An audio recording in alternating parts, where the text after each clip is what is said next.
গল্প সপোনৰ শেষত। গল্পকাৰ গায়ত্ৰী প্ৰান্তিক শৰ্মা। হাতখন পেটতে লগাই চকুযোৰ মুদি দীঘলকৈ উশাহ এটি লয় অনুসূয়াই। গৰ্ভত একলা দুকলাকৈ বাঢ়িছে সোণকণ। তাৰ লগে লগে বাঢ়ি আহিছে অনুসূয়াৰ উৎকণ্ঠা আৰু ব্যস্ততাবোৰ। পেটত হাত দি অনুভৱ কৰে তাই এধানমান জীৱকণ। বাৰে বাৰে সুধি উঠে, কেতিয়া আহিবা সোণ? চোৱাচোন কেনেকৈ ৰৈ আছে দুহাত মেলি তোমাৰ মা। চোৱাচোন তোমাক আদৰিবলৈ কেনেকৈ ৰৈ আছে তোমাৰ পিতা। যিমানেই দিনবোৰ গৈছে সিমানেই যেন অনুসূয়াৰ প্ৰতি অধিক দায়িত্বশীল হৈ উঠিবলৈ লৈছে অৰ্ণিমান। অনুসূয়াৰ স্বামীৰ পৰা যেন প্ৰতিদিনেই মানুহটো সলনি হৈছে সোণকণৰ পিতাকলৈ। কথাই প্ৰতি শুনাব খোজে সাৱধানবাণী। লাহে লাহে দেই অনুসূয়া, খোজবোৰ অকণমান ধীৰে পেলোৱাচোন অনুসূয়া, কষ্ট পাব সোণকণে। গাখীৰ গিলাচ খোৱাচোন অনুসূয়া, সন্তানটিলৈ ভাল। টেবলেট আজিও নাখালা তুমি, এতিয়াই খোৱা। হাঁহি উঠে অনুসূয়াৰ। পিতাক হোৱাৰো কি যে মায়া। সোণকণৰ পিতাক হৈ বাৰে বাৰে অৰ্ণিবাণে অনুসূয়াক সোধে, কেনেকৈ গঢ়ো বাৰু সন্তানটিক অনুসূয়া? ডাক্তৰ নে ইঞ্জিনিয়াৰ নে আন কিবা? ইঞ্জিনিয়াৰেই হওক দিয়া। ইমান দক্ষ ইঞ্জিনিয়াৰৰ সন্তান যদি ইঞ্জিনিয়াৰ নহয় কেনেকৈ হ'ব কোৱা?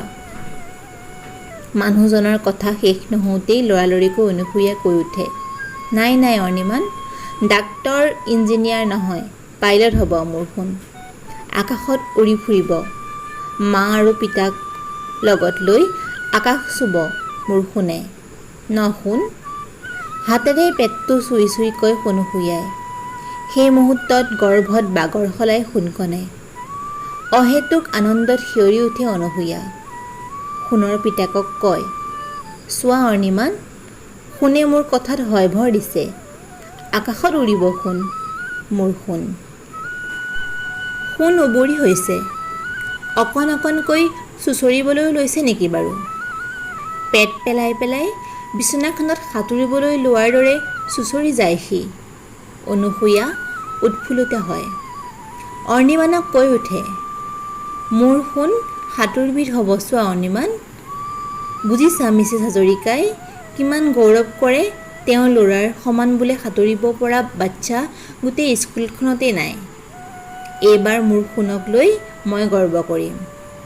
আৱেগিক অনুসূয়াই সোণকণক কোলাত বুকুত অমৃত গুজি দিয়ে গাই উঠে, ঐ ঐ আকাশ শুব, ঐ ঐ বতাহ শুব, দিগন্ততে হাহাকাৰ হ'ব। মাকৰ গানত টোপনি যায় সোণকণ। তাৰ নিদ্ৰাবিষ্ট মুখখনলৈ চাই অনুসূয়াই কৈ উঠে, মোৰ আৰু পিতাৰ এটা সপোন তুমি পূৰণ কৰিব লাগিব মোৰ বাচা। মই কৰিব নোৱাৰা প্ৰতিটো কাম তুমিয়েই কৰিব লাগিব। আজি সোণকণৰ বিদ্যাৰম্ভ। ৰাতিপুৱাই অনুসূয়াই পায়স বনাই ওচৰৰ কণ কণ ল'ৰা ছোৱালীবোৰক মাতি খুৱায় আৰু আঁঠু লৈ কৈ উঠে, তোমালোকৰ গাত দেৱতা থাকে পোনাহঁত, এবাৰ কৈ দিয়া সোণকণ ডাঙৰ মানুহ হ'ব। এবাৰ কোৱা আমাৰ পুত্ৰই আমাৰ নাম উজ্জ্বলাব। স্কুললৈ যাবলৈ ধৰে সোণকণ। স্কুল বাছখনত উঠাই দি কাতৰ কণ্ঠৰে অনুসূয়াই মাতি উঠে ঈশ্বৰক, হে ঈশ্বৰ, মোৰ বাচাক ইমান ডাঙৰ মানুহ কৰা যাতে মোৰ বান্ধৱী আৰু পৰিয়ালৰ সকলো মানুহকে মই দেখুৱাব পাৰোঁ মোৰ সন্তান সিহঁতৰ সকলোতকৈ ওপৰত। প্ৰায় 3 বছৰেই বয়স হয়গৈ পোনাটিৰ। জন্মৰ পৰা ভালকৈ নাতিটোক একোৰালৈ নোপোৱা সোণকণৰ ককাক আৰু আইতাক আহে নাতিনীয়েকক চাবলৈ। অশীতিপৰ কপা কপা দুহাতেৰে কোলাত ল'ব খোজে নাতিক। ক'বলৈ বিচাৰে ৰজাৰ সাধু, ৰাণীৰ সাধু, ৰাক্ষসৰ সাধু। ক'বলৈ বিচাৰে কেনেকৈ তেজীমলাই লাও হৈ বিনাইছিল পাটৰ কাপোৰযোৰ কেনেকৈ নিগনিয়ে কুটিছিল। নিচুকাব খুজিছিল নাতি ল'ৰাক তৰা ভৰা আকাশৰ তলত। আঙুলিয়াই দেখুৱাব খুজিছিল, পোনা ঔ সৌ আছোৱা জোনবাই গাচোন। জোনবায়ে বেজী এটি দিয়া, বেজীনো কেলৈ মুনাসিবলৈ। উৰি যোৱা দি চু মাৰি গৈ অনুসূয়াই লৈ আহেগৈ। শুনক ককাক আইতাকৰ কাষৰ পৰা অস্থিৰ কণ্ঠৰে কৈ উঠে, নাতি চাবলৈ আহিছে বাৰু ঠিক আছে দেউতা, কিন্তু এই বাৰে বহুজ সাধু কথা কেতিয়া কিছুমান কৈ মূৰটো নেখাব ল'ৰাটোৰ। বহুত কাম থাকে তাৰ। ক'ত মই ভাবিছোঁ মহাকাশলৈ যাব মোৰ ল'ৰা, ক'ত মই ভাবি আছোঁ পাইলট হৈ আকাশ চুব মোৰ শুনে। তেনে সময়ত এই পুৰণিকলীয়া অলৌকিক কথাবিলাক মূৰটোত ভৰাই নষ্ট নকৰিব মোৰ বাচাক। চোঁচৰাই লৈ আনে তাক। চিঞৰি কানে সোণকণে।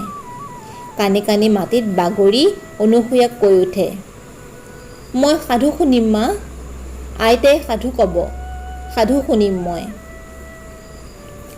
ৰাতি শোৱাপাটিত কাতৰ কণ্ঠৰে অনুসূয়ে অৰ্ণিমানক কৈ উঠে,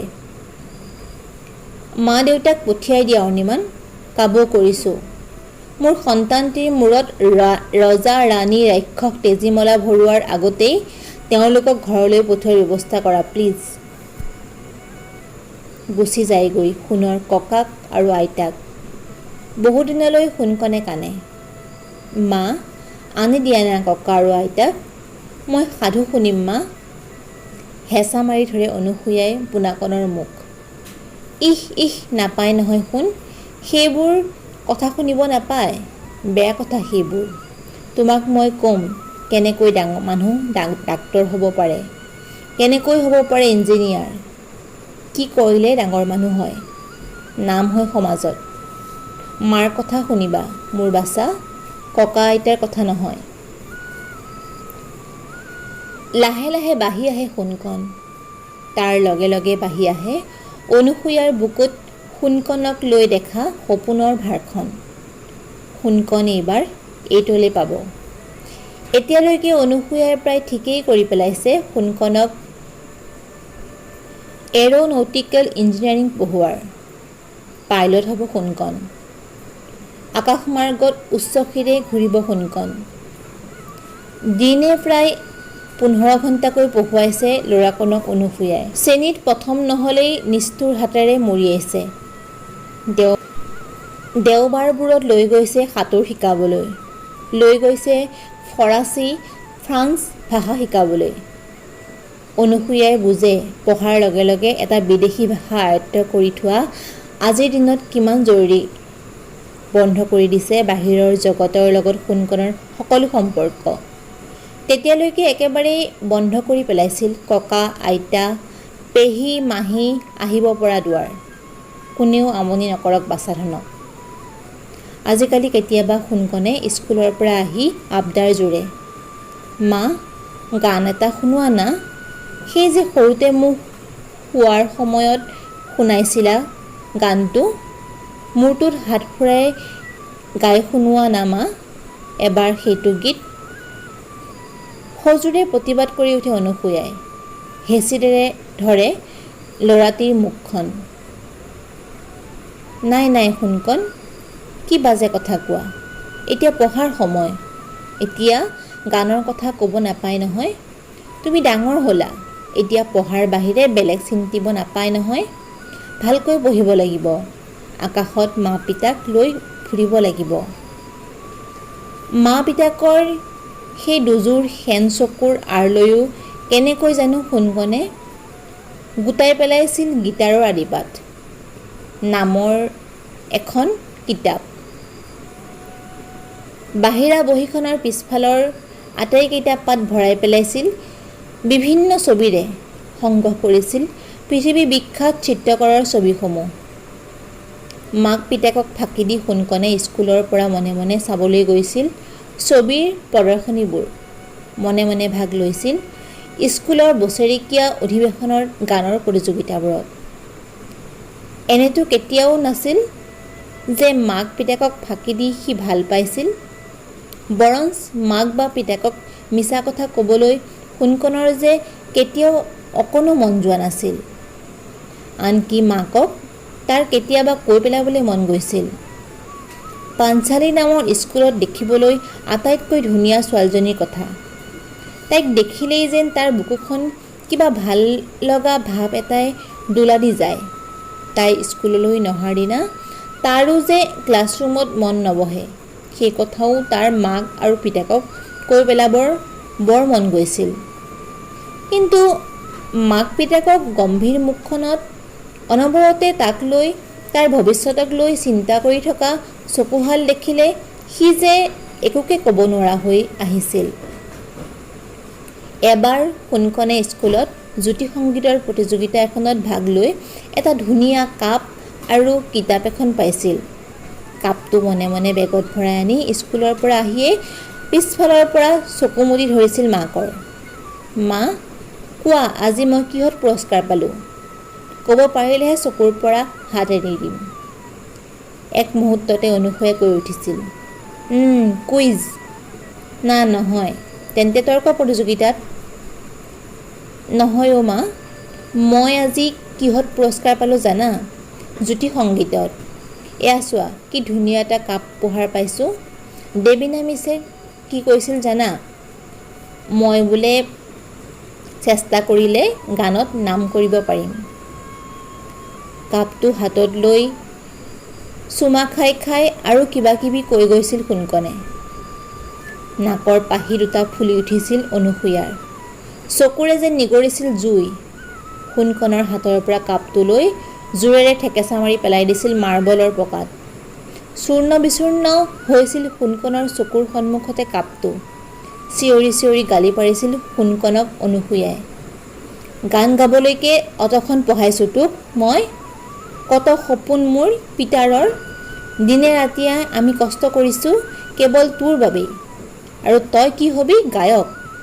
এইদিন দেখুৱাবলৈকে জীয়াই ৰাখিছিলি প্ৰভু। কানি কানি গুচি গৈছিল ভিতৰলৈ অনুসূয়া। মাটিত বহি এটুকুৰা এটুকুৰা কৈ সোণকণে তুলিছিল তাৰ সপোনৰ টুকুৰাবোৰ আৰু পেলাই দিছিল গৈ ডাষ্টবিনত। গান নোগোৱা হৈছিল সোণকণে। মাকে নেদেখাকৈ লৰালৰিকৈ লুকুৱাই পেলাইছিল গীটাৰৰ আদিপাঠ নামৰ কিতাপখন আৰু সংগৃহীত চিত্ৰবোৰ। তাৰ পিছৰ কেইদিন সোণকণ স্কুললৈ গ'লেই বলিয়াৰ দৰে তাৰ পঢ়া মেজ খুচৰিছিল অনুসূয়াই। লুটিয়াই পেলাইছিল বাহিৰা বহীৰ পাত। জানোচা সোণকণে তাইৰ অজানিতে সংগোপনে পঢ়ি ৰাখিছে গায়ক বা চিত্ৰকৰ হ'বলৈ মন যোৱা এটা ভয়ংকৰ সপোন। নাই নাই, তেনে হ'বলৈ যে তাই কেতিয়াও দিব নোৱাৰে। আকাশ চুব লাগিব সোণকণে। সমাজৰ আগত তাই মূৰ তুলি থিয় হ'ব পাৰিবই লাগিব। অকলশৰীয়াকৈ থাকি ভাল পোৱা হৈছিল ল'ৰাটিয়ে। কথা পাতিবলৈ যেন মন নকৰিছিল কাৰোৰে লগত সি। আনকি মাক আৰু পিতাকৰ লগতো অজ্ঞতা নাপাতিলে নোহোৱা কথাকেইটাহে পতা হৈছিল সোণকণে। সুখী হৈছিল অনুসূয়া। নালাগে কাৰোৰে লগত কথা পাতিব সি। পঢ়াত মূৰ গুজি ৰাখক বাছা, ভাল মানুহ হওক, ডাঙৰ মানুহ। মেট্ৰিক পৰীক্ষা আৰম্ভ হ'ব কাইলৈৰ পৰা সোণকণৰ। ব্যস্ততাৰ অন্ত নাই অনুসূয়াৰ। অৱশ্যে কেৱল এইকেইদিন বুলি নহয়, সোণকণ ক্লাছ 10লৈ পোৱাৰ দিন ধৰিয়েই এয়াই ব্যস্ততা অনুসূয়াৰ। তাৰ লগতে সমানে শুই উঠা, পঢ়াৰ টেবুলত তাক বহুৱাই কাষতে অহৰহ বহি ৰোৱা, সোণকণে যাতে স্কুল আৰু টিউচন কৰিবলৈ যোৱাৰ বাদে ক'লৈকো আৰু এখোজো ওলাব নোৱাৰে তাৰ ওপৰত নজৰ ৰখা। লগৰ কোনোবাই তাক লগ কৰিবলৈ আহিলে সোণকণে পঢ়ি আছে, ওলাই যাব নোৱাৰে বুলি গেটৰ মুখৰ পৰাই সিহঁতক খেদি পঠিওৱা। মুঠতে এশএবৰি কাম অনুসূয়াৰ। মাক আৰু পিতাকক সেৱা কৰি মেট্ৰিক দিবলৈ গৈছে সোণকণ। পিতাক নিজেই গৈছে তাক থ'বলৈ। আহোঁতে নিজেই আহিব সি। বাৰে বাৰে অনুসূয়া সোমাইছে গোসাঁই ঘৰত। ঈশ্বৰ, মোৰ পুত্ৰক ডাঙৰ মানুহ কৰা। এপাকত বেৰৰ ঘড়ীলৈ চাই দেখে পৰীক্ষা শেষ হ'ব হ'ল। সোণকণ আহিবৰে হ'ল। যাওঁতে সি আলু ভজাৰে ভাত খাবলৈ বিচাৰিছিল, নিদিলে অনুসূয়াই। পৰীক্ষালৈ যাওঁতে আলু কণী এইবোৰ তাই নিদিয়ে তাক। সেয়ে লৰালৰিকৈ সি আহি পালেই খাব পৰাকৈ আলু ভাজি অকণ বনাবলৈ যাওঁতেই ফোনটো বজাত শব্দত ঘূৰি আহে তাই। মনে মনে ভাবিলে, কোনে বা ফোন কৰিলে এই সময়ত। অলপ হাতেৰে উঠাই ফোনৰ কেণ্ডেল।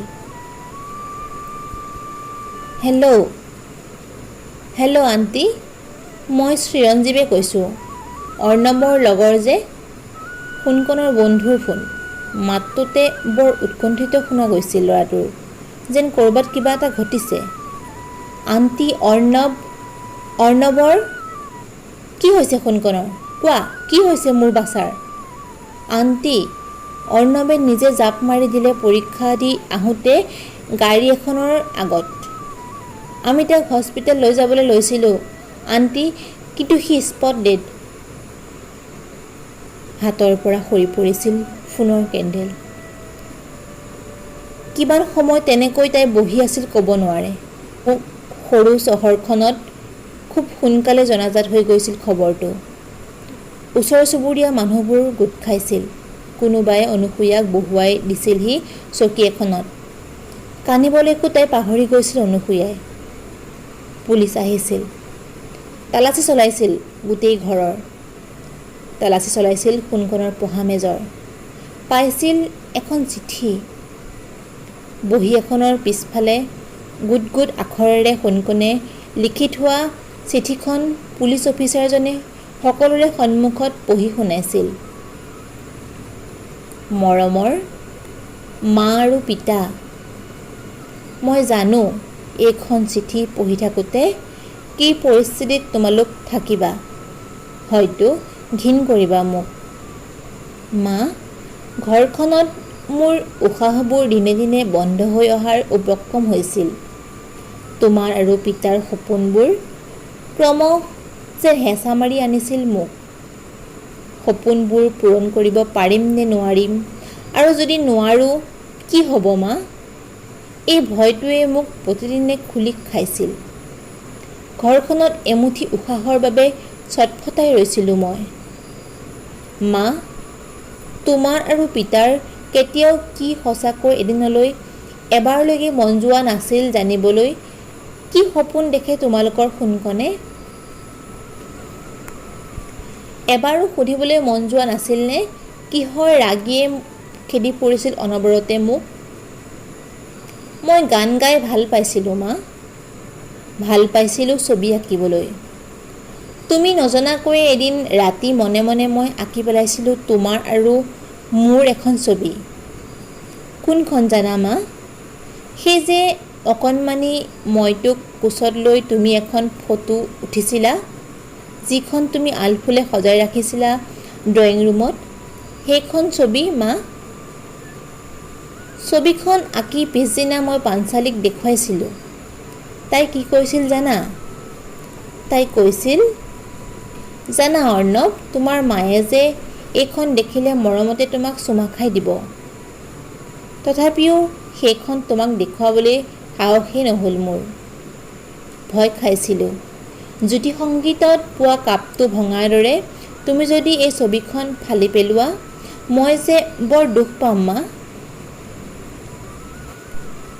মোৰ মন গৈছিল ককা, আইতা আৰু পেহীহঁতৰ ওচৰলৈ এবাৰ যাবলৈ।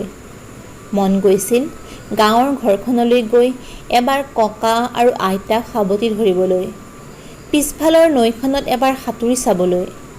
মোৰ মন গৈছিল সৰুতে তুমি মোক কোচত লৈ গোৱা ঐ ঐ আকাশ শুব গানটো তোমাৰ কোলাত মূৰ থৈ আকৌ এবাৰ শুনিবলৈ।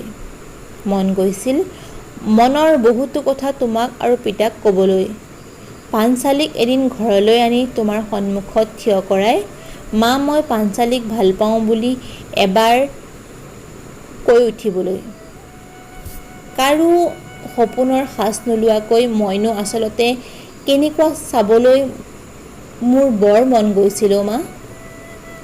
মই হাৰি গ'লোঁ মা, তোমালোকৰ সোণকণ হাৰি গ'ল। অ' পিতা, ক্ষমা কৰিবা। এই জনমত তোমালোকৰ সপোনবোৰ মই পূৰণ কৰিব নোৱাৰিলোঁ। ভালকৈ থাকিবা, তোমালোকৰ সোণকণ। তেতিয়ালৈ কাৰ কান্ধত জানো উঠি ঘৰ সোমাইছিলহি অনুসূয়াৰ সোণকণ। বাহিৰত কানুৰৰ ৰোল উঠিছিল। পুলিচজনৰ হাতৰ পৰা চিঠিখন লৈ এখোজ দুখোজকৈ অনুসূয়া থিয় দিছিলগৈ সোণকণৰ মৃতদেহৰ কাষত। অবিনষ্ট গাৰ কাপোৰ আৰু আউল বাউল চুলিৰে লেপেটা খাহি বহি পৰিছিল তাই পুত্ৰৰ কাষত। বতাহত মুখৰ পৰা উৰি গৈছিল সোণকণৰ ঢাকি বগা কাপোৰখন। শুই আছিল সোণকণ বৰ শান্তিৰে। সোণকণৰ কপালখনত হাত বোলাই এইবাৰ চিঞৰি চিঞৰি কান্দি উঠিল অনুসূয়াই। এবাৰত কান্দোন কমাই অকণমান ৰৈ উচুপি উচুপি লাহে লাহে গাই উঠিল।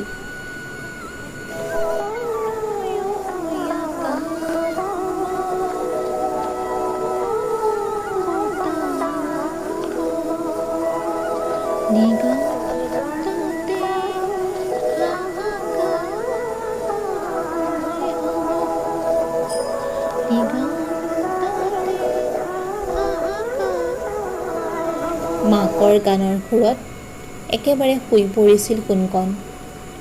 কাষতে বহি পৰীক্ষাৰ পৰা উভতি অহা ইউনিফৰ্মৰ বগা সাজযোৰ পিন্ধি সোণকণৰ মুখলৈ চাই উচুপি আছিল পাঞ্চালী নামৰ ছোৱালীজনীয়ে।